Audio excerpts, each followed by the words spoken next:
বাঁদরের বাচ্চা motor cycle নিয়ে মস্তানি করি চালিয়ে যাবি পিলিয়ারে ধাক্কা মারবি পোঁদের হাড় ভেঙে যাবে। এ আল্লাহ পারে কি পারে না?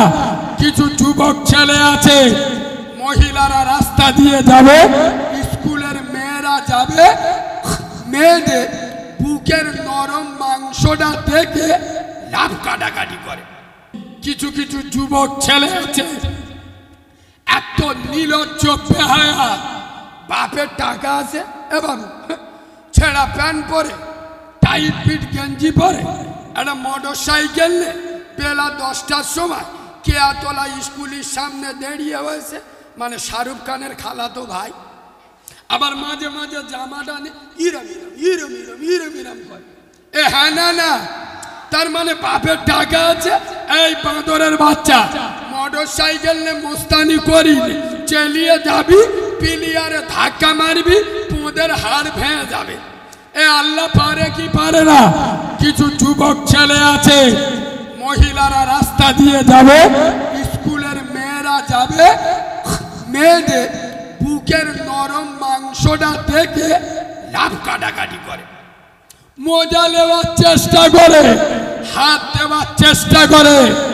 এই বাঁদরের বাচ্চা, চিডিংবাজের বাচ্চা, হারামখোরের বাচ্চা, শুনে নাও, আজ মহিলাদের বুকের যেই নরম মাংসটা দেখে তুমি লাফালাফি করছো, বিভিন্ন কমেন্ট পাস করছো।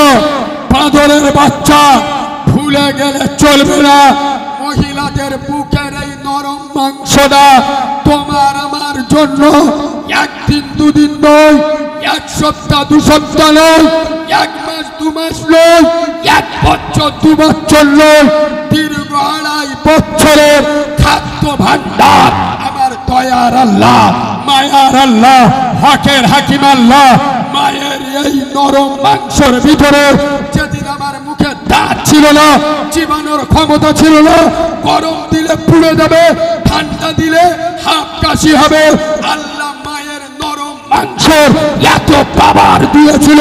2.5 বছরের পবিত্র খাদ্য ভান্ডার আল্লাহ মায়ের এই বুকের নরম মাংসের ভিতর রেখেছিল। এ বাবু, আমি কি খুব বাজে কথা বললাম? কথা বলে না? এই বাঁদরের বাচ্চা, তুই যখন দুনিয়ায় এলি তোর বাপ কি শালা প্রথম তোর মুখে আলু চপ দিল? কথা বলে না? তোর মুখে কি রসগোল্লা দিল? এই তোর মুখে কি আপনার শিয়াড়া দিল? খোদার কসম, তোর মুখে যে জিনিসটা প্রথম দেওয়া হয়েছিল মায়ের পবিত্র স্তন, মায়ের বুকে এই নরম মাংস। এই বাবু, এটা পবিত্র না অপবিত্র? কথা বলে না? আমি আপনি যখন মায়ের পেটে ছিলাম, খুব গুরুত্ব দিয়ে শোনে, মায়ের পেটে আমার খিদে লেগে, পৃথিবীর কেউ বুঝতে পারে, আমার আল্লাহ বুঝতে পেরেছে। সুবহান আল্লাহ বলে, ঘরে গিয়ে সুবহান আল্লাহ বলবে। এরা ঠেলা মারলি তবে পড়বে, মানে মৌলবি বলতে বললি বলবো, তার আগে বলে।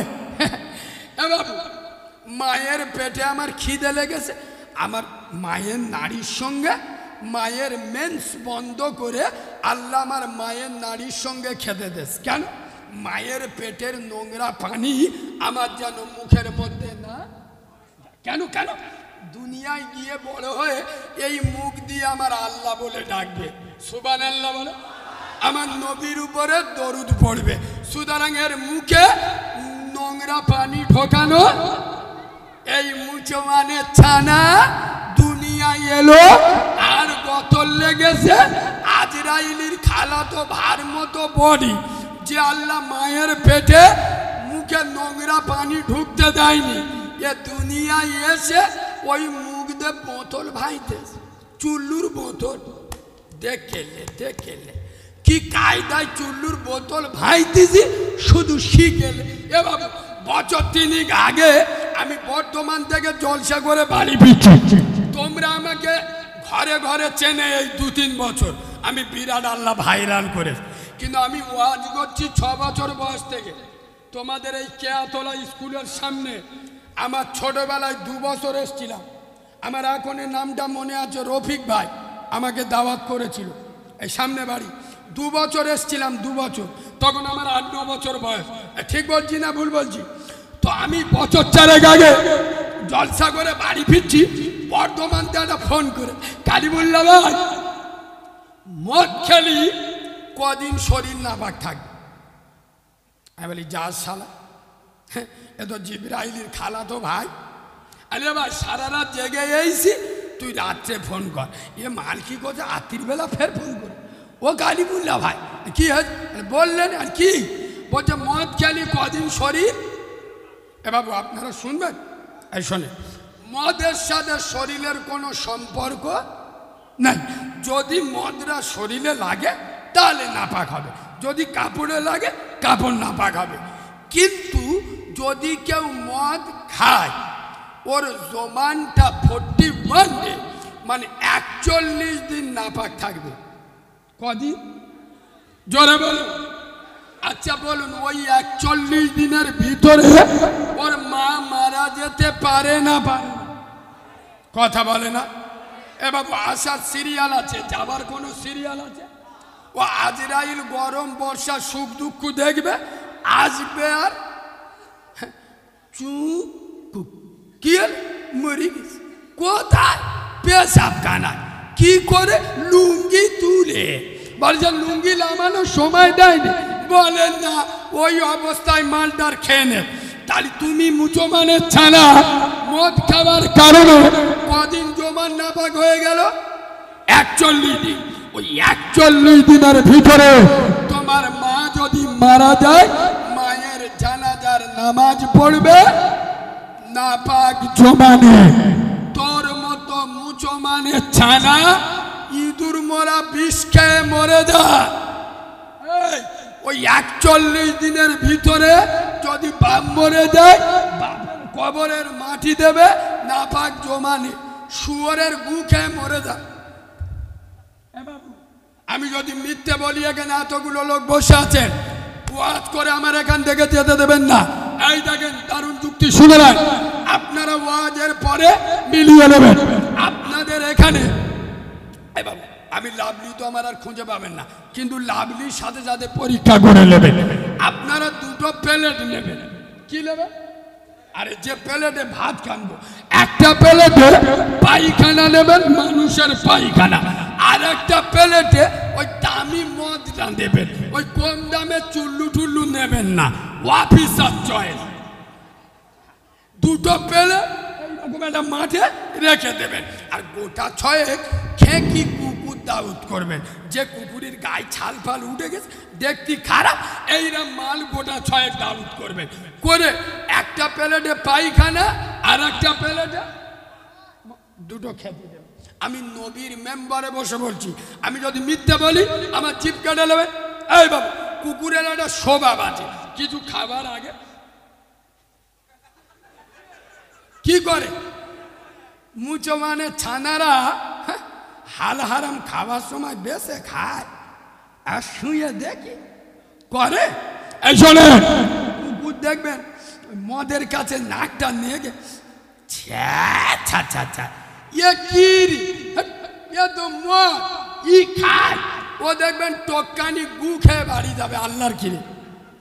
এই হ্যাঁ না না, হ্যাঁ না না, খোদার কসম, এই সূর্যপুরের মুসলমানের বাচ্চারা যে কুকুর, চারপেশ জানোয়ার, নাপাক প্রাণী বাড়িতে থাকলে আল্লাহর রহমতের ফারিস্তা আসে না। এই কুকুর মদকে এত ঘৃণা করে, মদকে এত খারাপ মনে করে, মদকে এত অপেক্ষা করে, মানুষের পায়খানা খাবে। কিন্তু মদ, তুমি মুসলমানের বাচ্চা, আশরাফুল মখলুকাত, সৃষ্টির সেরা, তোমার কাছে কোরআনের মতো কিতাব আছে, আল্লাহর মতো রব আছে, মুহাম্মদ সাল্লাল্লাহু মতো নেতা আছে, যেটা কুকুরে খায় না, যেটা চারপেশ জানোয়ারে খায় না, সেই জিনিসটা তুমি কোন লজ্জায় খাও। তার মানে কি জানেন? এ বাবু, আমি কেন মাঝে মাঝে জলসায় বলি যে মুসলমানদের যদি মদিনাতে হুজুর আনে তবু সারবে না। এর কারণটা কি শুনে না? এই বাবু কথা না বলি, এই আপনাদের মসজিদের ইমাম, এই আপনাদের মসজিদের ইমাম তো সত্য কথা বলবেন, কথা এইদিকে ধ্যান দেন। আপনাদের মসজিদের ইমাম যদি দাড়িটা চেঁচে আর পোল্ট্রি মুরগির মতো হয়ে, এখনকার জন মধ্যরা সব দাড়ি চাঁচে, দেখেন কি দেখেন,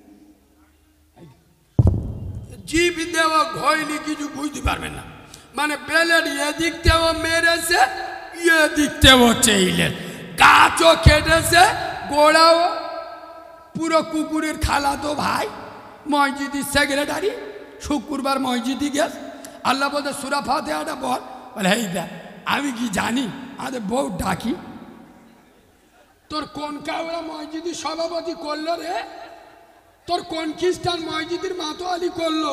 এ বাবু এখানে একটা কথা বলবো, কেউ না রাগ করলে বলবো, এই মসজিদে যে ওয়াকফ সম্পত্তি হয় না, ওয়াকফ, এখানে কোনো জ্ঞানী লোক থাকলে আমার সঙ্গে একমত হবে, উকিল মৌরি, মসজিদের জায়গা ওয়াকফ হয় ক প্রকার, একটা হলো ওয়াকফে লিল্লাহ, মানে আল্লাহর রাস্তায় আপনি মসজিদে দিয়ে দিলেন হয়ে গেল, আর আপনার কোনো গল্প চলবে না। আর ওয়াকফে আওলাদ, এটা আমি বলি চিটিংবাজি ওয়াকফ, মানে আমার ঠাকুরদা মসজিদে 10 কাঠা জায়গা দিয়ে গেছে, আর বলে গেছে এই মসজিদ দেখভাল করবে আমার এড়ে গরুটা, বড় এড়ে গরুটা মাতোয়ালি থাকবে, খেয়ে দেয়ে বেশি হলে মসজিদে দেবে, ও শালা জীবনে বেশি হবে না আর মসজিদে কথা বলে না, দিতে হবে।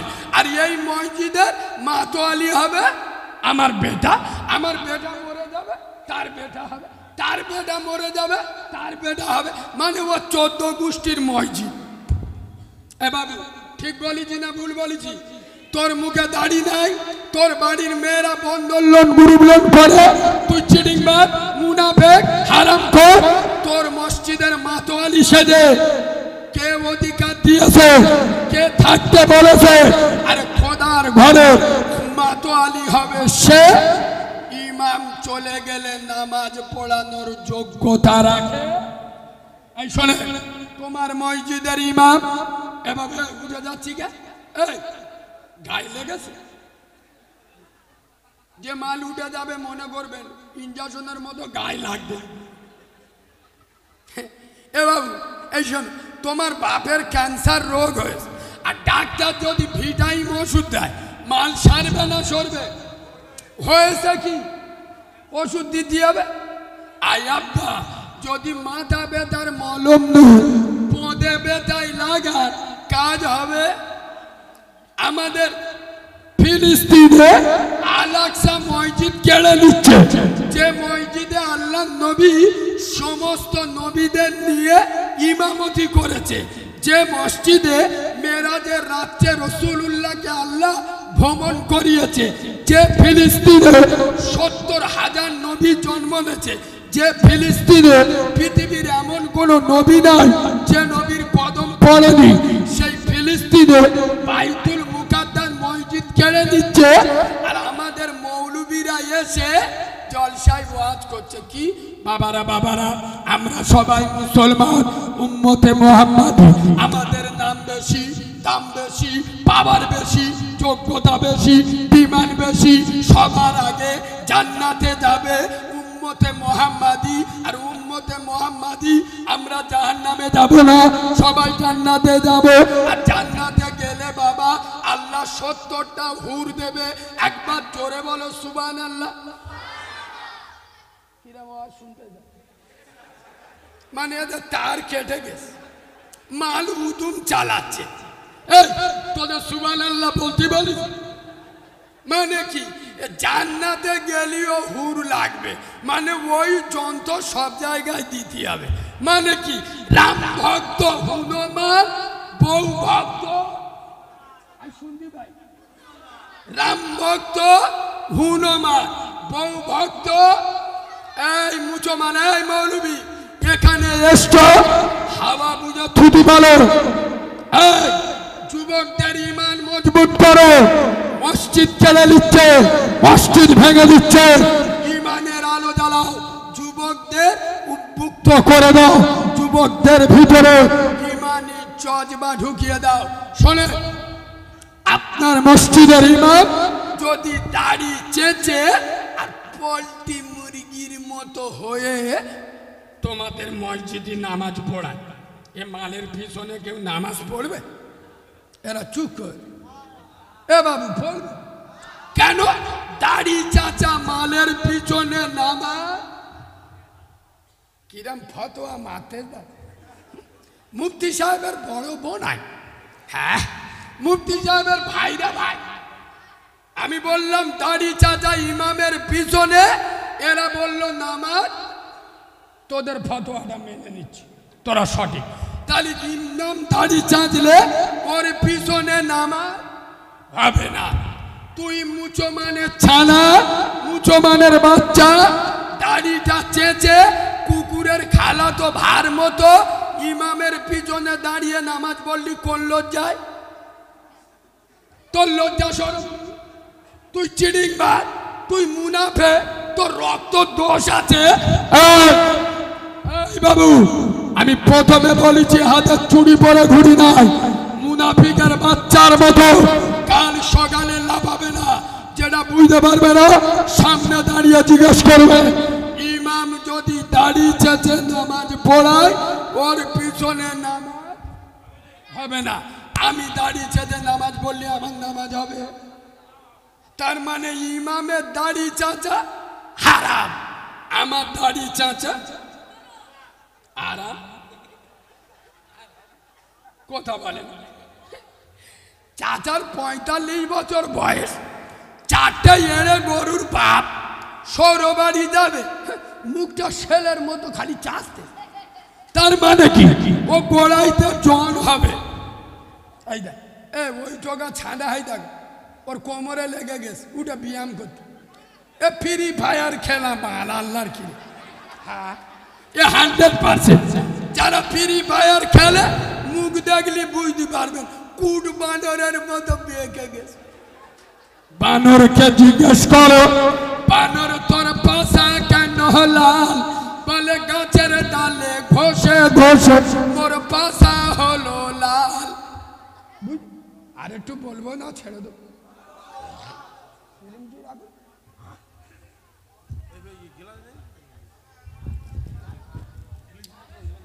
এ বাবু, আপনারা রাগ করছেন? সবাই বলুন রাগ করছেন।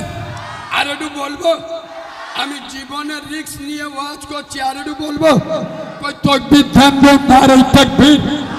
এই শোনেন বাবু, তোমাদের কেয়া তোলার একটা লোক আল্লাহর কাছে দোয়া করেছে, আল্লাহ এক গরিব মানুষ, আমি যদি 2000 টাকা গুড়িয়ে পাই, তাহলে 1000 টাকা আমি লো।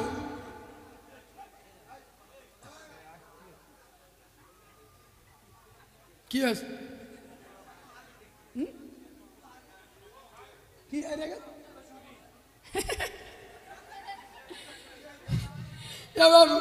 2024 সাল পড়ে মানুষ চাঁদে যাচ্ছে, আমেরিকা পড়া বোমা তৈরি করছে, মুসলমানের ছানারা মসজিদিয়া জলসাইকে জুতো চুরি করতেছে। হ্যাঁ, না না, এ মাল শুক্রবার সরবাড়ি যাবে, সকালবেলা পাঁচ দিক থেকে থাকে জুতো ছেঁড়া। ও আল্লাহ, গরিব মানুষ, এক্ষুনি 300 টাকা লাগবে, কোথায় পাবো? তা যা পারে হয় হোক গে, বিপদে আল্লাহ। আজকে শুক্রবার, আজকের কি বার? এ মাল মসজিদে ওটার সময় দেখে গেলে কার কোনটা ভালো মাল আছে। ইমাম সাহেব দোয়া করছে বিরহমাতিকা, সবেন রহমাতিকা বলেছে, পরের অংশে হাত যায়। এ আল্লাহর ওলি মসজিদের পটে একটা বাটার মাল বিসমিল্লাহ বলে পাই বইলে ফুস করে পেইলে ট্রেনে উঠেছে, টিকিট কাটে, সূর্যপুরি লেবেছে, চেকার ধরে, যেই ধরেছে, এ তো জিবরাইলের খালাতো ভাই, যেই চেকার ধরেছে, মাল বলে আল্লাহু আকবার। চেকারে চোখ বুলু হয়ে গেছে, বলে শালা আল্লাহু আকবার বলে যার কি বলবো। সূর্যপুর তো মুসলিম এলাকা, ও যে নামাজের নিয়াত বেঁধে নেছে, তা চেকার যদি ও ডাকে, মোল্লারা আদলা ইটির বাড়ি চেকারের মাথা ফাইটা দিবে। আব্বা, তোমার এলাকার একটা লোক আল্লাহর কাছে দোয়া করছে, ভালো করে শোনো, আল্লাহ আমার যদি 2000 টাকা গুড়িয়ে পাই, 1000 টাকা আমি নেবো, আর 1000 টাকা শুক্রবার মসজিদে নামাজ পড়তে যাব। তোমার দেওয়া সমান সমান। এবং 3 দিন পরে মাল বলবলিয়াতে ঘরে আসছে, যাকে রাস্তার মাঝখানে দুটো 500 টাকার কড়কড়ের নোট পড়ে হয়েছে। কত? দুটো 500 কত? বিসমিল্লাহ, আলহামদুলিল্লাহ, আল্লাহু আকবার। এবার হাত তুলে আল্লাহ, তা তোমার কি আমার উপর বিশ্বাস টিসাস নেই? ও আল্লাহ, তাই কি তোমার দিতুনি? আর একটা দিন অপেক্ষা করতে পারলেন? আজ তো বুধবার, কাল বৃহস্পতিবার, পরশু দিন শুক্রবার। আই বলিছেন আমার বাপ এক জমানে। ও আল্লাহ, একদিন সময় করতে পারলেন? মালটা হাতে পেয়ে আগে নিজেরটা কেটে লেছে। এরা ওয়াজ বুঝতে পারে। এ বাবু, ওয়াজ বুঝতে পারো না পারেনি? বোঝাবো? গায়ে লাগবে, বোঝাবো?